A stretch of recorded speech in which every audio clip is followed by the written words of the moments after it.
वो हम जो पानी यहाँ पर अर्पण करते हैं वो हमारे जो पूर्वज हैं, जो इस सृष्टि में नहीं हैं, जो स्वर्गलोक की ओर चले गए हैं, उन तक पहुँचता है। ऐसा तर्पण का दिन होता है। वो हम जो पानी यहाँ पर अर्पण करते हैं वो हमारे जो पूर्वज हैं, जो इस सृष्टि में नहीं हैं, जो स्वर्गलोक की ओर चले गए हैं, उन तक पहुँचता है। ऐसा हम लोगों में मान्यता है। तो सभी केवल अपने परिवार और अपने पूर्वजों को लेकर के तर्पण करते हैं, लेकिन आज के कार्यक्रम का हमारी विशेषता यह है कि हम लोगों ने सभी हुतात्मा जो इस देश को बनाने के लिए, इस देश की रक्षा करने के लिए और स्वयं का बलिदान किया, उन सभी हुतात्माओं को हमने आज तर्पण दिया, उन सभी को याद किया, उन सबको पानी देने का हम लोगों ने काम किया। और वो सभी जो किसी न किसी माध्यम से इस देश की सेवा किए, चाहे वो पूर्व के डॉक्टर हो, इंजीनियर हो, खास करके हमारे जो देश के सैनिक हैं, जो हजारों हजार सैनिक जिनका नाम याद रखना भी सबको संभव नहीं है, सभी सैनिकों को हमने तर्पण दिया। और हमारे जो पूर्वज थे, जैसे आप देख सकते हैं यहाँ पर सभी हमारे पूर्वज, चाहे वो स्वामी विवेकानंद हो, चाहे वो माधवराव सदाशिवराव गोलवलकर जी हो, चाहे वह सभी संत सन्यासी, चाहे वह हमारे देश के सैनिक हो, हमारे झारखंड के महान सपूत अल्बर्ट एक्का जी हो, सभी को हमने आज तर्पण किया और उनको स्मरण करने का हम लोगों ने काम किया है, ताकि आज के युवाओं में यह विषय पहुँचे, युवा ये जाने कि आज हम जो कुछ भी हैं और जिनकी वजह से हैं, अगर जीवित हैं और अपने पैरों पर खड़े होकर के चल रहे हैं, इस देश के निर्माण में हम सहभागी बन रहे हैं, इसमें पूरा का पूरा जो है बलिदानियों का जो समर्पण है, और उसी के कारण आज देश तीव्र गति से उन्नति की ओर बढ़ रहा है। और ख़ास करके बांग्लादेश में भी जो हमारे हिंदू भाई बहनों की हत्या हुई, और भी जहाँ जहाँ हम हिंदुओं की हत्या हुई है, उन सभी को याद करके उन सभी को हमने तर्पण दिया है। और आने वाले युवाओं से मेरा यही आग्रह है, वर्तमान के युवाओं से, कि अपने पूर्वजों को कभी ना भूलें, पूर्वजों को सदैव स्मरण रखें। राष्ट्र के प्रति किस प्रकार समर्पित रहा जा सकता है, ये उनकी जीवनी से आप जानें और स्वयं को राष्ट्र के प्रति समर्पित करें। और पूर्वजों को कभी ना भूलें, काहे कि याद रखिएगा, जो इतिहास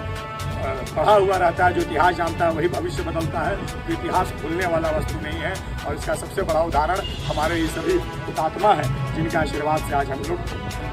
पितृपक्ष का समापन और नवरात्रि का आरंभ हो रहा है, क्या कुछ कहना चाहिए? पितृपक्ष का समापन में सभी से मेरा आग्रह है, जिन्होंने तर्पण नहीं किया, आज अंतिम दिन है, आप तर्पण कर लें अपने पूर्वजों को। और नवरात्रि की ढेर सारी शुभकामनाएं। और एक विशेष आग्रह रहेगा कि जो डांडिया और गरबा नाइट्स जो है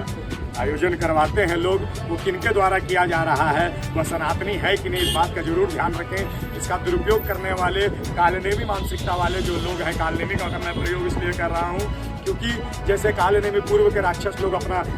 हुलिया बदल लेते थे, शकल बदल करके, और लोगों को धोखा देते थे, इसी प्रकार अभी वर्तमान में खास करके नवरात्र में डांडिया नाइट्स में लव जिहाद का बहुत ज़्यादा प्रभाव आपको देखने को मिलता है। तो जो डांडिया नाइट्स है वो अपनी संस्कृति का हिस्सा है। भगवान श्री कृष्ण जी के द्वारा शुरू किया गया डांडिया गुजरात से निकल करके पूरे भारत और सोते हुए पूरे विश्व में जहाँ भी हिंदू हैं सब तक पहुँचा है। तो इसका सम्मान करें, इसका आदर करें, समर्पण भाव। तर्पण का दिन होता है। वो हम जो पानी यहाँ पर अर्पण करते हैं वो हमारे जो पूर्वज हैं, जो इस सृष्टि में नहीं हैं, जो स्वर्गलोक की ओर चले गए हैं, उन तक पहुँचता है। ऐसा हम लोगों में मान्यता है। तो सभी केवल अपने परिवार और अपने पूर्वजों को लेकर के तर्पण करते हैं, लेकिन आज के कार्यक्रम का हमारी विशेषता यह है कि हम लोगों ने सभी हुतात्मा जो इस देश को बनाने के लिए, इस देश की रक्षा करने के लिए और स्वयं का बलिदान किया, उन सभी हुतात्माओं को हमने आज तर्पण दिया, उन सभी को याद किया, उन सबको पानी देने का हम लोगों ने काम किया। और वो सभी जो किसी न किसी माध्यम से इस देश की सेवा किए, चाहे वो पूर्व के डॉक्टर हो, इंजीनियर हो, खास करके हमारे जो देश के सैनिक हैं, जो हजारों हजार सैनिक जिनका नाम याद रखना भी सबको संभव नहीं है, सभी सैनिकों को हमने तर्पण दिया। और हमारे जो पूर्वज थे, जैसे आप देख सकते हैं यहाँ पर सभी हमारे पूर्वज, चाहे वो स्वामी विवेकानंद हो, चाहे वो माधवराव सदाशिवराव गोलवलकर जी हो, चाहे वह सभी संत सन्यासी, चाहे वह हमारे देश के सैनिक हो, हमारे झारखंड के महान सपूत अल्बर्ट एक्का जी हो, सभी को हमने आज तर्पण किया और उनको स्मरण करने का हम लोगों ने काम किया है, ताकि आज के युवाओं में यह विषय पहुँचे, युवा ये जाने कि आज हम जो कुछ भी हैं और जिनकी वजह से हैं, अगर जीवित हैं और अपने पैरों पर खड़े होकर के चल रहे हैं, इस देश के निर्माण में हम सहभागी बन रहे हैं, इसमें पूरा का पूरा जो है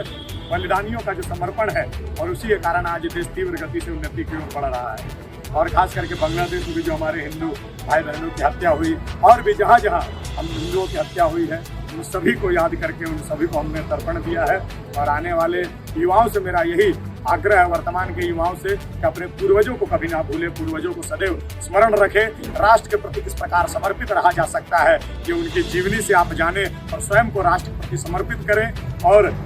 पूर्वजों को कभी ना भूले। काहे कि याद रखिएगा, जो इतिहास पढ़ा हुआ रहता है, जो इतिहास जानता है, वही भविष्य बदलता है। तो इतिहास भूलने वाला वस्तु नहीं है और इसका सबसे बड़ा उदाहरण हमारे ये सभी हुतात्मा हैं जिनके आशीर्वाद से आज हम लोग। पितृपक्ष का समापन और नवरात्रि का आरंभ हो रहा है, क्या कुछ कहना चाहेंगे? पितृपक्ष का समापन में सभी से मेरा आग्रह है, जिन्होंने तर्पण नहीं किया आज अंतिम दिन है, तर्पण कर ले अपने पूर्वजों को। और नवरात्रि की ढेर सारी शुभकामनाएं। और एक विशेष आग्रह रहेगा, ये जो डांडिया और गरबा नाइट्स जो है आयोजन करवाते हैं लोग, वो किनके द्वारा किया जा रहा है, वह सनातनी है कि नहीं, इस बात का जरूर ध्यान रखें। इसका दुरुपयोग करने वाले कालनेमी मानसिकता वाले जो लोग हैं, कालनेमी का मैं प्रयोग इसलिए कर रहा हूँ क्योंकि जैसे कालनेमी पूर्व के राक्षस लोग अपना